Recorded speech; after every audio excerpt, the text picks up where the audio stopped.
Welcome back to DIY guitar making here at Eric Schaefer Guitars. It has been a stupid long time since I did a video like this. We're going to do Q&A.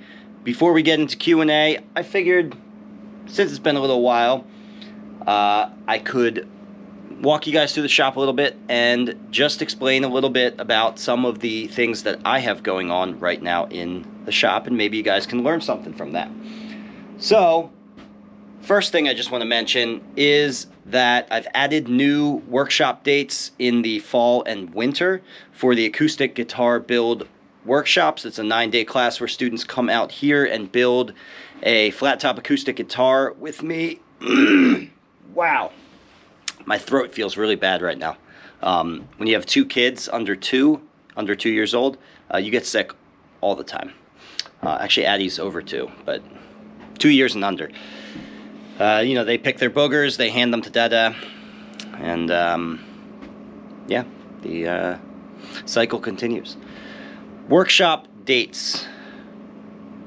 I've added new dates in October, November, and even December. So I normally, in the past, haven't really done winter classes, and this year we're actually going to try that out a little bit. So it's the same class, just colder in the winter. So anyway, check out the schedule at ericschaeferguitars.com if you want to get in on those dates. There's only 2 students per class, so check that out. Another thing I have going on here is, actually, what I want to talk about is my wife is actually working here in the shop with me and helping me out with certain things, which has been absolutely just awesome. She's doing a super great job. Bending sides, thicknessing and planing the sides before bending, marking them up with the template, doing the bending in the side bending machines, then afterwards cutting them to length and loading them up in the molds. Really great stuff. And in addition to that, she has been started out getting these Radial Rosette Maker jigs ready here. By the way, I have just one Radial Rosette Maker jig available right now. As you guys know, I make those Radial Rosette Makers jigs here in the shop, and when I have them, I have them. When I don't for long periods of time, and you end up on a wait list or something. But I have one jig right now, and once we batch out another batch of, say, 15 or 20, I will then have 15 or 20. So if you want that one jig right now, I would order that right now. If you can wait a couple weeks, then I'll have these other jigs. My wife and I will get these other jigs ready for you guys as well. The other thing I have going on here in the shop is, it's actually the reason why I haven't done a video, is because I've been hard at work on guitar number 106, which I'm going to show you is now finally way back here in the sort of gutted part of the shop where the bar used to be, and I am turning this into, it's actually been a long, slow process of turning this into a dedicated finishing room for hand-rubbed finishes like I do. And here we see guitar number 106 is hanging on the rack. I'm trying to turn on these lights up here, see if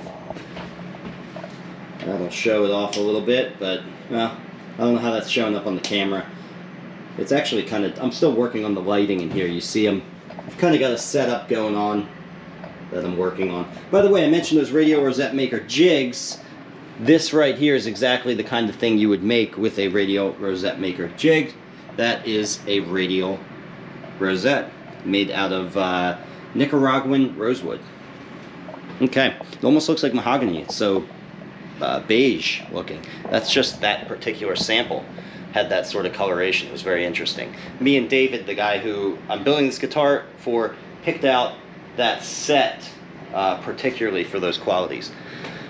All right, that's kind of what I got going on here. I still have these parlor guitars I'm working on as well. I'm sure some of you guys have been following along with the parlor saga, and that has been put on hold for a little while. Here's one of the parlor guitars right up here, and here's the other one, which you guys have seen in the background of my videos. just hanging on the wall here. This obviously isn't completed yet either. So the parlor saga will continue another day. But let's get to your questions. So by the way, all of the questions that I'm going to read today are from the new Discord server, which has taken the place of the old members forum. The members forum was a place, something that you get when you sign up for either my online course or my hands-on in-person course, the workshops that we just talked about. And when you sign up for either of those, you get access to the members forum. It used to be a place on my website, now it's on Discord. And I'm going through the process right now of trying to get all of you guys who have previously signed up and are, have paid essentially for access to this Discord. I'm trying to email you guys and get you guys on the Discord, and it's really difficult actually. There's 445 students in the online course, and I think I have 73 people in the Discord so far. So it's a very slow transition. Trying to get all you guys. I've got probably about a fifth of the people who have actually paid for this Discord in the Discord. So this is a public service announcement. If you are a member of the online course, go into your email and find the invite link that I have sent to you for the Discord. Reach out to me if you can't find it. But please go ahead and do that. There's actually a lot, as you're going to see, there's a lot of activity going on in there, a lot more than we had going on in the old forum, because the old forum was clunky and outdated. This is streamlined and efficient and interactive and fun, as you're going to see. Okay, so let's just jump right into the first question here, or comment. A lot of these are comments or tips from other builders, stuff like that. In fact, I think that's what this first one is. It's a comment here. So LC Guitars USA writes, I started a new to me way of doing a side sound port. To start, I designed an oval on Fusion 360 with a compass in the oval. I cut it out in 6mm ebony on the CNC, then made a matching router template. To attach the template to the curved surface, I used some masking tape on the side and then a pile of hot glue. It only has to have strong side-to-side attachment, and the masking tape keeps the hot glue from sticking to the sides. Just a little question that's come to my mind immediately. Are you talking about hot hide glue? Or, you know, or like hot glue? When I think of hot glue, I think of like a glue gun. Just curious what you mean by that. This is Robert, by the way. LC Guitars USA took my acoustic guitar build workshop many years ago, and he was building electric guitars well before then, and he got into acoustic guitars then, and now at this point, I can't remember how long ago he took that course, so he's been building acoustic guitars for quite a while at this point. Continuing with what he's talking about, then I routed the matching oval in the side, a bit of sanding, and it has a nice tight fit. Mixed up some epoxy and set the ebony oval to just flush on the inside and sticking out on the outer edge. A bit of sanding with my rolling pin sander and orbital sander, and that's it until the final sanding. It will need a spot or two filled in with some black cyanoacrylate glue before finish. I think it's a nice match to the ebony on the cutaway. And he's got some good pictures here, and when you see the final product here, it looks really cool. Let me see if I can find, yep, there it is. And it matches really well with the ebony in the other places, like his entire cutaway is a piece of ebony, actually. And but so that's I have not seen that before, and I really like that idea. It's a good idea. Instead of just cutting directly into the sides, which you've already bent and are fragile and are fraught with certain difficulties in doing that, you can simplify the process of making a decorative or an abnormal side port by making it on CNC, and then so then you have your unique shape in the middle, and then all you have to cut into the side is a simple circle to embed that shape in there. So essentially he's made a plug that he's then plugging into the side. And so yeah, that was pretty cool. So yeah, just wondering, Robert, about the glue there. What kind of glue did you use for that? All right, let's go to another one. Another comment from LC Guitars about radius sanding the top. He writes, after sanding the 30-foot radius on the soundboard side, I like to flat sand the upper bout on the back of the radius dish. I have found that it helps with the fretboard alignment and all but eliminates the 14th fret hump. The last one I did this way, I was able to radius and fret the fretboard before gluing it on the neck and the body. And some little background there, I often talk about eliminating the 14th fret hump by installing the fretboard before it's radiused and fretted so that you can level it in place after you've, you know, attached it to the neck and the neck to the body, right? Then it's exactly where it's going to be, and you can level out any inconsistencies in from the nut out to the fretboard tongue, right? Very often you have that little hump or that downward ramp at the fretboard tongue.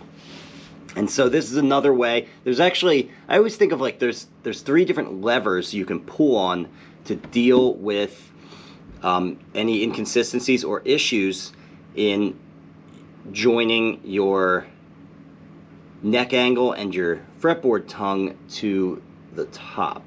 So the main issue at hand here is that we want to do 2 things at once. We want to build a sound box that is not flat, does not have flat plates on it, a sound box that is radiused, and at the same time we want to respect our neck geometry and everything that's going on there and be able to glue our fretboard tongue down to the soundboard without that whole radius thing getting in the way. And of course it does get in the way, so there's different ways of dealing with this. What he talked about is actually very common. I used to do it that way.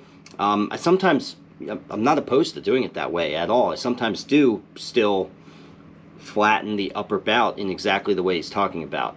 And so it's a great way of dealing with that radius is to flatten the kerfing so that you can glue down the top flat in just the upper bout, but maintain that gentle radius in the lower bout. So another thing you can do, which is what I've been doing lately, I kind of jump back and forth between different methods. The last several builds, I just radius the top as I normally would, 30 foot all the way around. And then after the fact, I take a block plane. Here's a block plane right here. And I just cut in a nice flat plane right about in the center location where that fretboard tongue is going to come down. And once I've cut in a flat plane there, I can take a flat sanding block and work that area with careful unidirectional strokes to maintain that flat plane until I've got a nice landing strip for the fretboard tongue. Now it's important to note that you really need to cut in with the block plane to do this. You might skip the block plane altogether if you're not comfortable with planes, or maybe you don't even have one, and just say, okay, I'm going to just take a flat block and try and flatten out that area.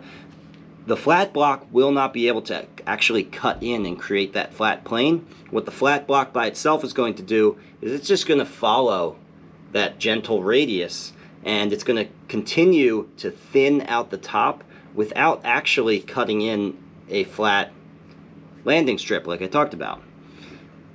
But using a block plane, the block plane will actually cut into that gentle hill of the radius and create that flat landing strip. Just a little note there to keep in mind. Okay? What else? Oh, and then lastly, when you glue down your fretboard, that's another lever you can pull. Is you can, as I mentioned before, you can attach your fretboard before just as a blank without it being radiused or fretted or anything like that, and then level out any inconsistencies in the fretboard itself in place. And then fourth, you know, truly lastly, there's one more thing you can do. You can forget all that and level out any inconsistencies in your fret leveling. I am of the belief if you level the board in place, you shouldn't need to really do a fret level, or at least not. I often do a light touch-up with my leveling beam at the end, but you can hardly even call it a fret level because it's so light at that point, because I've done my homework essentially and put all of that work into leveling the fret board, the foundation, first.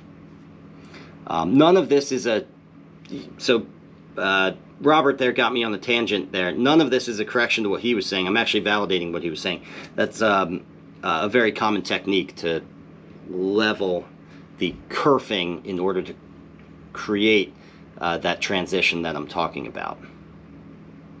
Okay, let's see what else we got in the old Discord.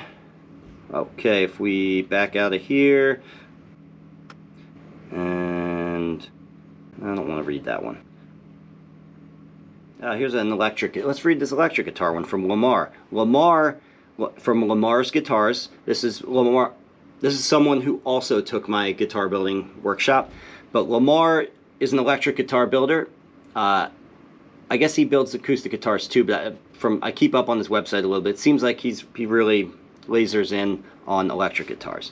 So he's got some advice here for us on electric guitars, and it is about 4-wire humbuckers. This stuff is like another language to me, so I'm probably not going to have any comment at the end of this, just because I don't know. Lamar writes, for anyone building an electric guitar with humbuckers, do yourself a favor and check out the added versatility of 4-wire humbuckers. In particular, if you've never heard humbuckers wired in parallel instead of series, you're in for a treat. In parallel, they're thinner and brighter, but still humbucking. They're somewhat similar to single coil sounds, but still different. Brighten up that bridge pickup to sound more like a telly. Is your neck humbucker too muddy to use as a rhythm sound? Check it out in parallel. It's funny, I'm naturally like starting to read this almost like it's an ad.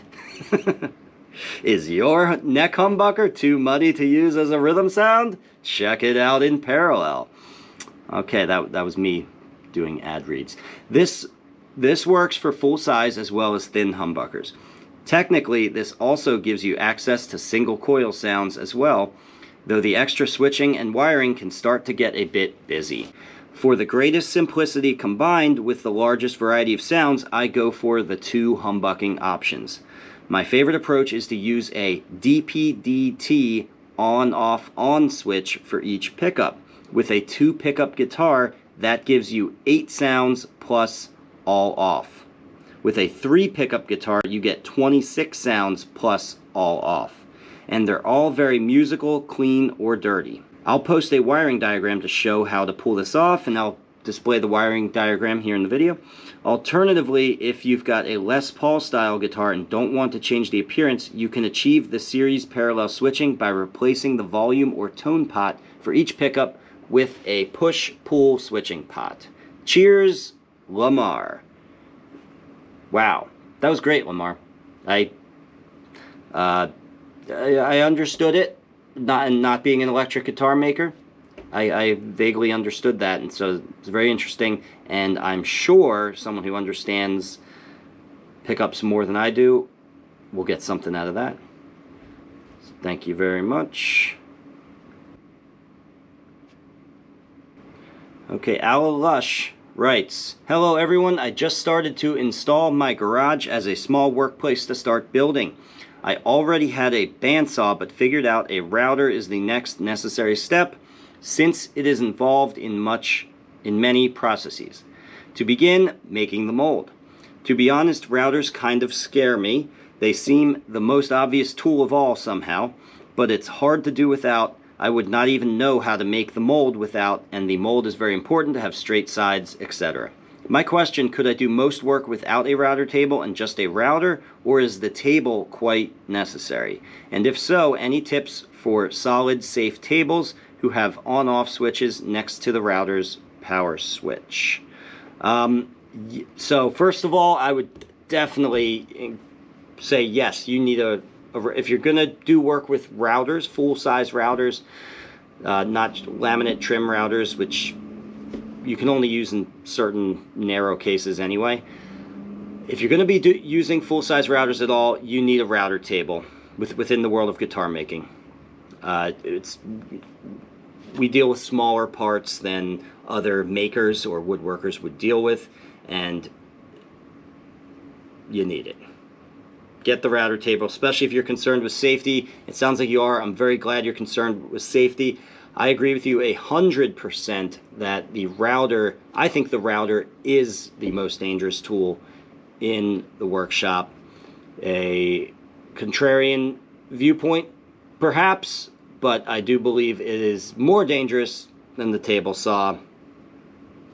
I could explain why, but we're not going to get into that right now. So suffice it to say that I agree with you. That's a good thing. I'm glad that you're afraid of it, because you should be a little bit afraid of really every tool in the shop. That's just called having a healthy relationship with risk. Okay, if you feel that little bit of fear, if it's no paralyzing fear, then something else is going on. Then maybe it's because you're set up with that tool, you really have some issue with it. And to answer the rest of your question, I wanted to take us back here into the deep bowels of my shop, where I have a lot of the big, dusty equipment, right? The stuff for rough mill work. And also, I've got two different router tables that we can talk about. So one is a commercial product, and there's lots of other commercial products, but this Bosch one, which I bought this at a Lowe's or a Home Depot, unless it was a while ago, so they may have, upgraded this model or moved on to a different model that they supply there. But if they haven't, then you can find this exact model right here. It is the Bosch. Let me see. Do you have a model number on here? Come on. There we go. It's behind all the scrap wood that I have here. RA1171. That's Bosch. RA1171. And this is really good for just hey, here's some money, and right out of the box, it's something with a lot of features that I can use, and it's very safe. We've got our on-off switch right there. Okay, so you don't have to mess with the router itself to get it on and off. The router connects to this switch. So the router is, well, I'm not going to open this, but the router is in this door right here. But anyway, it's got a fence, it's got a feather board. Feather boards are very good. You can actually put another feather board up on the top here, which I don't really use, but you have the option. And all kinds of little safety features like that you can really dig into if you look through the manual. There's a lot of things I don't even use with this setup that I could use if I wanted to. And then here's just much simpler. You can build a nice router table setup yourself. And just a couple tips I want to give you here. See, there's the router underneath.